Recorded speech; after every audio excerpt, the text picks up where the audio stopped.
我约了几位好友来聚，是为宣布大事，我结婚了。芳芳和瑶瑶剧烈的咳嗽，什么时候的事？于初，你的嘴是铁做的呀。我不慌不忙的给他们顺气，舒服了点吗？他两人喝了口水，张嘴想问我具体细节。对方是个女的，我又如魔鬼般开口。那俩人抱头鼠窜，于初你 PM 有毛病啊！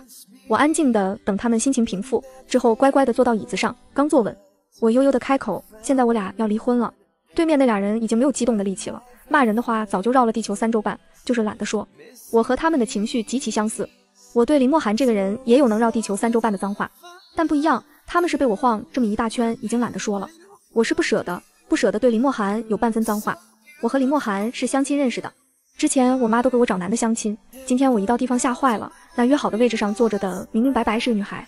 傍晚的微风吹着那个女孩的头发，使她脸上呈出明显的两色，一半向着夕阳是金色，一半是正常的肤色，我竟然从中看出些许神性。插画师的职业病又犯了。我回神，然后向前，像对待之前的相亲对象一样和她攀谈。她先是吓了一跳，但很快反应过来了，笑着应对我的提问，意外的合拍。我和她交换了联系方式，一切都很顺理成章，我们约定下次再见。我回到家，我妈才和我说那个男孩子今天爽约了，他今天和舞伴跳舞，没来得及告诉我，我才知道我搞错了。在微信上给人道歉，林墨涵很友好的表示没有关系，我极其过意不去，给人赊了一顿饭，之后就找时间把这顿饭请了。饭后我们两人挥手告别，本来关系可以止步于此的，但出现了偏差，林墨涵突然晕倒了，我吓了一跳，送他到了医院检查，结果是酒精过敏。真的会有人吃我妈酿的苹果干然后晕倒的？回去告诉我妈不要什么都当成礼物送给人家呀。我守了一夜，毕竟罪魁祸首是我妈，替母受过嘛。她醒的时候我趴在床沿上睡得很沉，等到我醒来她已经看了我很久了。那个林老师，对不起让你过敏了，早知道那个苹果干都让我一个人吃了。我充满歉意地看着他，讨好地给他剥橘子。你不用叫我林老师，在学校里被叫烦了，叫我莫涵就行。行，莫涵，给。我递给他剥好的橘子，邀功一样对他说，我白丝去得可干净了。他点了点头后就沉默了，像是在思考什么。房间突然变得很安静，过了一会儿，于初、莫涵，我俩突然同时出声。你先说吧，莫涵。我看着他掀开被子下床，然后站在我面前。你可以和我结婚吗，于初？早知道让我先说了，我要说我先走了。什么？这孩子吃点苹果干不仅酒精过敏了，还醉到说胡话了。你是不是现在不清醒？要不要帮你叫医生？你等一下，于初，我说真的。他挡住了我想去找医生，实际上是想趁机逃跑的路。为什么？咱俩才认识2天，2天甚至都不到。我惊讶的嘴都合不拢了，因为我们两个都需要一个婚姻。他说到点上了。我妈无时无刻不在催婚，天天嘴边挂着30岁的女人不好嫁出去，我的价值观都要被她邪教式的宣传手段整歪了。我开始思考她这句话的分量，让我考虑几天吧。但是和一个才认识2天的陌生人结婚太冒险了。虽然这个陌生人聊得来，性格好，长得好看，三观很正平，这么想起来那不得立马同意。我回到了家，暂时将这件事抛之脑后。妈，我回来了，单身狗回来了。妈，咱能不能好好聊天了？妈，别闹了。我可没闹。我跟你说，今天我又帮你约了4个人，下午2点开始，时间安排的滴水不漏。你不是稿子赶完了吗？正好，剩下的时间都用来相亲。林墨涵，我现在就要同意。事情就这样定下来了。我说服我妈接受一个性别不对的女婿，没想到我妈接受度良好，还跟我爸一脸我就知道他是 gay 的表情看着我。之后的一切很顺利，像是我过得最快的3个月，一转脸我已经搬进了林墨涵家。别问我为什么不搬到我家，问就是我一个30岁的妈宝女，只有父母的家。林墨涵家很整洁，整洁到缺了点家的味道。喂，你在上课吗？他是一个大学法语老师，这事儿是我前几天登记结婚的时候看他写的。耳边是林墨涵压低嗓音说话的声音，没有，但是办公室有老师在睡觉，我出去给你说。一阵脚步声，说吧。那个，我躺在沙发上，看着这干净的过分的家，我能不能买点玩偶装饰一下我们的家呀？对面沉默了许久。喂，你还在吗？在，没事，你买吧，你们的家你可以随便装饰。得到了肯定的答案后，我蹦蹦跳跳的出去买东西去了。不知道林墨涵因为那句我们的家恍惚了好久。我装饰好屋子就开始做饭了。做饭纯是肌肉记忆，在我家就经常做饭，已经养成习惯了。况且现在要照顾上班的老婆。于初，你咋还给自己说害羞了？对不起，我回来晚了，等一下我，饭一会儿就好。玄关传来了高跟鞋声和莫涵的一段 rap， 真的说得很快。回来啦，来吃饭吧。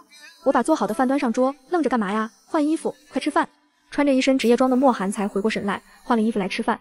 两人像待在一起多年的好友一样，互相开着玩笑下饭，日子就这样不慌不忙的过着。他好多次和我提过以后干家务他来这种话，我每次都说现在没到他发挥的时候，毕竟我灵感来了的时候根本没办法顾及其他，到时候只能让他来。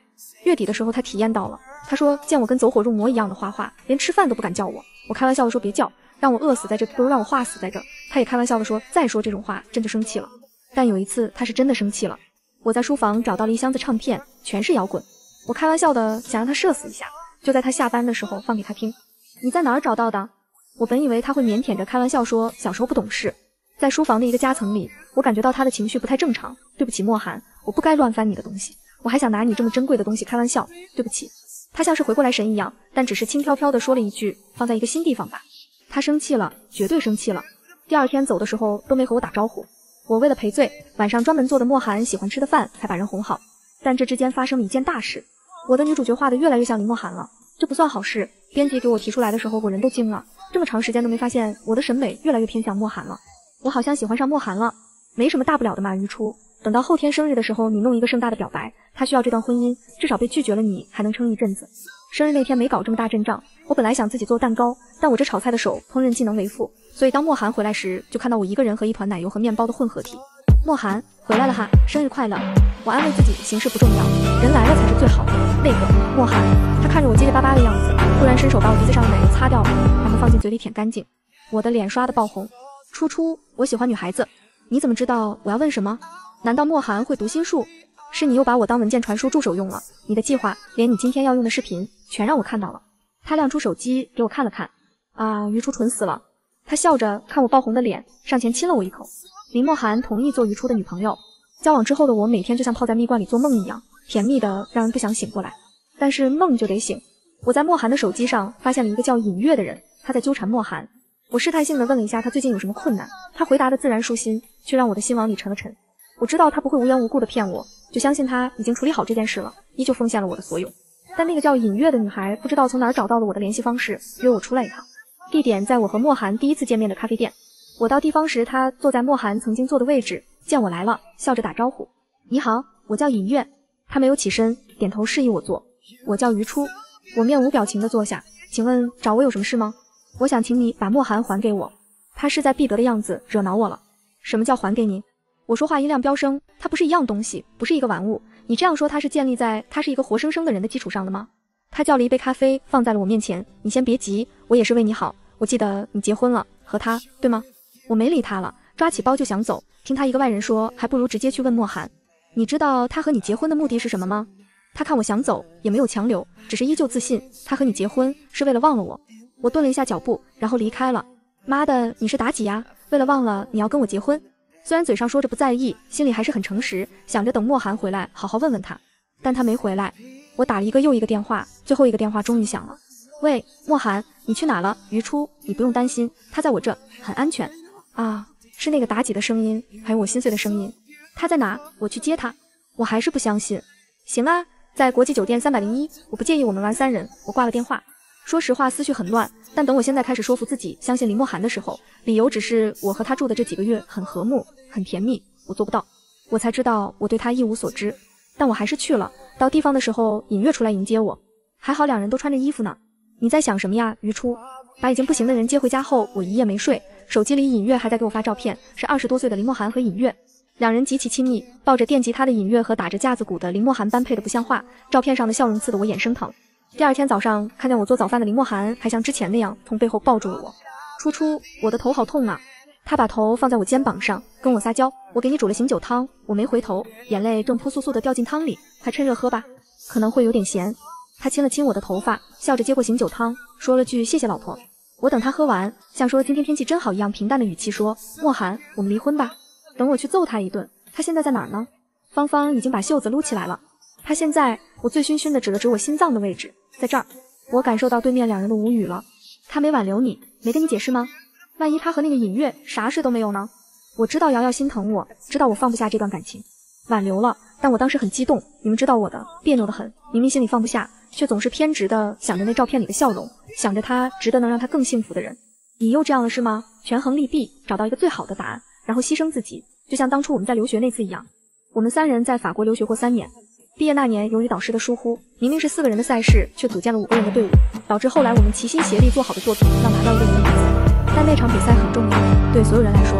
我看着队员的难受和挣扎，最后决定自己退出。但没告诉他们，只对他们说老师同意了5个人参赛。但当他们知道了真相之后，反而闹得很僵。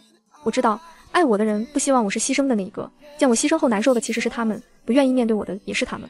但如果让我再来一次，我还是会这样选择。我总是这样别扭的去对待我爱的人和爱我的人，现在也是这样。僵硬的局面只需要我退一步就好。我退一步就好了。我已经醉得不行了，趴在桌子上嘟嘟囔囔的，恍惚中看见了熟悉的脸。初初，快醒醒，回家了。莫寒在叫我。哎，你干什么？不许碰我们家初初。芳芳要上手锤人了。你干，瑶瑶喝的舌头都大了。我伸出手拉了拉莫寒的衣袖，叫了他一声莫寒，可怜巴巴的开口，我想回家。对面2人眼都直了。我给2位叫好了车，已经停在门口了。我家莫寒好贴心啊，我又把缠在他脖子上的手搂紧了些，嚷嚷着要亲亲。芳芳扛着瑶瑶跑了。这些细节都在第2天我从林莫寒家醒来时攻击我。初初醒了，要喝点醒酒汤吗？系着围裙的莫寒解锁了新皮肤。我不喝了，我今天有事先走了。我退一步就好了。有家不回，去酒店住是吗？哎，你怎么知道的？他看我疑惑的样子，忍不住笑了起来。你的房卡昨天调出来了。之后又正色道，我不会让你回去了。莫寒，我想让你更幸福。我又别扭起来了。只有你才能让我幸福。他说的坚决，强迫我和他对视。我用了整整33年才遇到了你，你别想甩掉我。林莫寒说他在25岁那年做了许多错事，比如研究生毕业后偷偷跑到法国实践自己的口语，结果被人骗了；比如遇到了唯一对他友善的尹月，结果去搞了5年摇滚，一事无成；比如奋不顾身地投入和尹月的恋爱，结果在他31岁生日那天被甩了。他做事从不后悔，但他承认最后一件事他后悔了，不是后悔分手，而是后悔和尹月开始这场相互伤害的感情。他说2个骄傲的人是没办法低头的，2人一开始只是相互欣赏各自的才能，身上的狂吸引了对方，在一起之后才觉得这点狂傲像是一堵墙，连沟通都觉得困难。但莫寒愿意为了他心里的爱情付出，工作上包容退让，生活上也照顾对方。尹月得益于莫寒的包容，并变本加厉的想要更多，这样一人索取一人退让的恋爱关系，让这2个骄傲的人都感受到了痛苦。尹月觉得没意思了，莫寒觉得累了，但莫寒心里的爱情没有死，这6年的感情也不是说放就能放的。不过尹月可以，他可以为了一个更好的更刺激的机会放弃掉爱情。2人分手那天，莫寒说他心里的爱情死了。我心疼地看着他，然后轻轻抱住，呼噜呼噜他的头。现在呢？你的爱情活过来了吗？他回抱住我，现在他在茁壮成长。不过初初，我向你坦诚交代，我和你结婚的目的就是为了走出那段感情，还真的是为了忘掉那个小妲己呀。我生气地捶了他一拳。还有那天不省人事，是为了和尹月说清楚，所以没跟你报备说去哪了，结果被他偷偷喂了酒。他睁着一双大眼睛，无辜地看着我，我绝对不知道他要玩3，我连忙捂住他的嘴，这孩子咋啥话都往外说。那一箱摇滚唱片是之前留下来的，那天情绪不对，也是因为想起了之前那些不太和谐的日子，我绝对没有怀念尹月的意思。还有要说的吗？我假装严肃地看他，都交代出来，饶你不死。有好多。他顺着我的话演下去了。民女林莫寒从和余初的第一次见面就对他有了好感。还有吗？之后他送我进医院照顾我，我又好感倍增。然后呢？我心里乐开了花。我第一次吃到他做的饭，看他等我下班，晚上一起看电影，一起装饰我们的家，还有第一次牵手，第一次拥抱，第一次接吻，第一次做。我捂住了他的嘴，你这话怎么说出口的？他扒开我的手，每一件事都让我更爱他一点。余初就长在莫寒的心动点上，他反握住我的手，慢慢的靠近。停！他瞪大眼睛看我阻止他的动作，惩罚你3天不许亲我。不要嘛，初初。自那天之后，我又约了一顿饭，把莫寒正式介绍给了芳芳和瑶瑶。那2人第2次见莫寒，接受良好，用我就知道你是 gay 的眼神看着我。真的这么明显吗？回到家时已经很晚了，林莫寒还在为3天不许亲我的事情撒娇。000，我的电话响了。我含笑的看着他又一次偷亲没亲成的憋屈样，看都没看屏幕就接了电话。喂，余初，我是尹月，你打来电话干嘛？我开了免提，我想告诉他一件事，他估计把我拉黑了，你能不能把电话给他？莫寒摆了摆手，示意我直接挂。我没忍心，他不在，我可以转告给他。那边轻笑了一声，叹了口气，之后慢悠悠的开口，我不会纠缠他了。还有，那天在法国的酒吧里送他去医院的人不是我。电话挂了，我脑子里突然闪过些丢失许久的记忆。你当时有没有到过 Ecart 酒吧？在法国的时候？我激动地抓住他的手，我说你别生气。见我点头了，他才继续说，我在那里遇见了尹月。我到法国被骗之后就无路可去了，身上仅有的一点钱还是卖了一条项链换来的。然后我就在 Ecart 酒吧找了份侍应生的工作，结果上班的第1天就被人灌酒，结果晕倒了，是尹月救的我，是我救的你。我迫不及待地开口，什么？是我救的你？我又一次开口，我当时替了一个朋友的班，当时全酒吧就我一个女生，是我扛着你去了医院。怪不得我第2天感谢他的时候他有些呆，他抱着我，朝我撒娇，原来我们之前这么早就见过，你怎么没认出来我呢？你当时的短发有点太短了，跟你现在一点都不像。我回抱住他，不过幸好啊。幸好。他抱得更紧了些，现在这气氛，不亲一口可惜了楚楚。我笑出了声，奖励般的亲了亲他的嘴唇，谁知被他占据了主动权，亲了我好大一会儿。幸好8年前的偏差没有让两人错过一辈子，反而在8年后因为另一场偏差走到了一起。番外，今天林默涵打电话告诉我在家好好待着，他要给我一个惊喜。说实话，有点期待的，但等他回来后，我更多的是惊吓。你怎么把头发剪了呀？我呼噜呼噜他的毛，他笑嘻嘻的，像不像我们第一次见面的时候？现在的他已经完全从经历一段失败感情的自卑中走出来了，身上的自信和骄傲就像他新剪的短发一样，很明媚。像你要是在我们刚见面的时候就留这个发型，说不定早就在一起了。那不就早2天吗？我俩哈哈大笑。他去换完衣服和我一起吃饭，饭后我俩找个电影，坐在沙发一角看得起兴，不慌不忙的，反正这样的日子我们会慢慢过。